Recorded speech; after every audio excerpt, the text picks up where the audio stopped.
Thiruvananthapuram Delhi air India വിമാനം ചെന്നൈയിൽ അടിയന്തരമായി ലാൻഡ് ചെയ്തതിൽ സുരക്ഷാ വീഴ്ചയെന്ന ആരോപണം. 1 മണിക്കൂറോളം ചെന്നൈയിൽ വട്ടമിട്ട് പറന്ന ശേഷമായിരുന്നു വിമാനം സുരക്ഷിതമായി ഇറക്കിയത്. ലാൻഡിംഗ് സമയത്ത് റൺവേയിൽ മറ്റൊരു വിമാനം ഉണ്ടായിരുന്നു എന്ന വാദം എയർ ഇന്ത്യ തള്ളി. 4 കേരള എംപിമാർ ഉൾപ്പെടെ 160 യാത്രക്കാരായിരുന്നു വിമാനത്തിലുണ്ടായിരുന്നത്. അനൂപ് ദാസ് വിവരങ്ങളുമായി ചേരുന്നു. അനൂപിനൊപ്പം അടൂർ പ്രകാശ് കൂടി ഉണ്ടെന്ന് മനസ്സിലാക്കുന്നു. Anoop, good morning. എന്താണ് അദ്ദേഹം പറയുന്നത്? Good morning. എന്തായാലും ഇന്നലെ പുലർച്ചെയാണ് ഈ സംഭവങ്ങളൊക്കെ ഉണ്ടായത്. പുലർച്ചെയാണ് 5:30 മണിക്കാണ് എം പി ഒക്കെ ഇവിടേക്ക് എത്തിയത്. ഉറക്കമൊക്കെ കുറച്ചേ കിട്ടിയിട്ടുള്ളെങ്കിലും ഈ വിഷയത്തിന്റെ പ്രാധാന്യം കൊണ്ട് രാവിലെ തന്നെ മാതൃഭൂമി ന്യൂസിനൊപ്പം ചേരുകയാണ് എം പി. നമസ്കാരം. ശരിക്ക് വല്ലാതെ പേടിച്ചു പോയില്ലേ ഇന്നലെ? എല്ലാവരും ഭയപ്പെട്ടു. ആ ഫ്ലൈറ്റിൽ ഉണ്ടായിരുന്ന എല്ലാ യാത്രക്കാരും ഭയപ്പെട്ടിരുന്നു. കാരണം തിരുവനന്തപുരത്ത് നിന്നും 7:20 എടുക്കേണ്ട ഫ്ലൈറ്റ് ഇന്നലെ ലേറ്റായിട്ടാണ് പോകുന്നത്.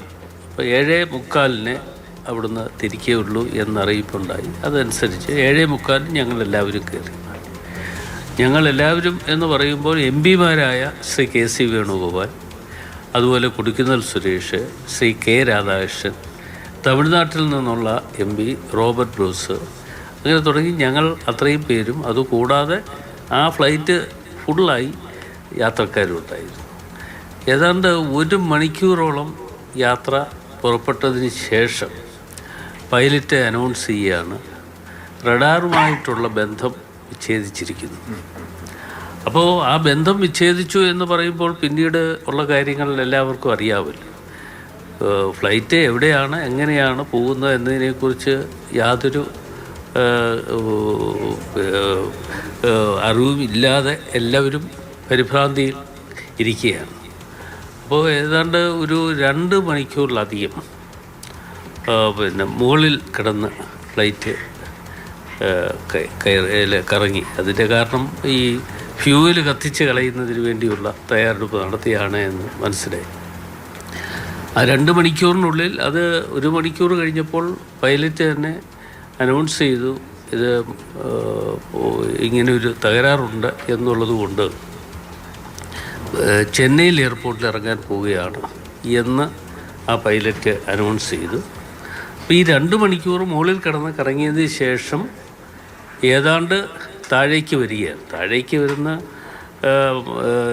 ചെന്നൈ എയർപോർട്ടിൻ്റെ ഭാഗത്ത് എത്തുന്ന സമയത്ത് അവിടെ ലാൻഡ് ചെയ്യാൻ വേണ്ടിയാണ് താഴോട്ട് വരുന്നത്.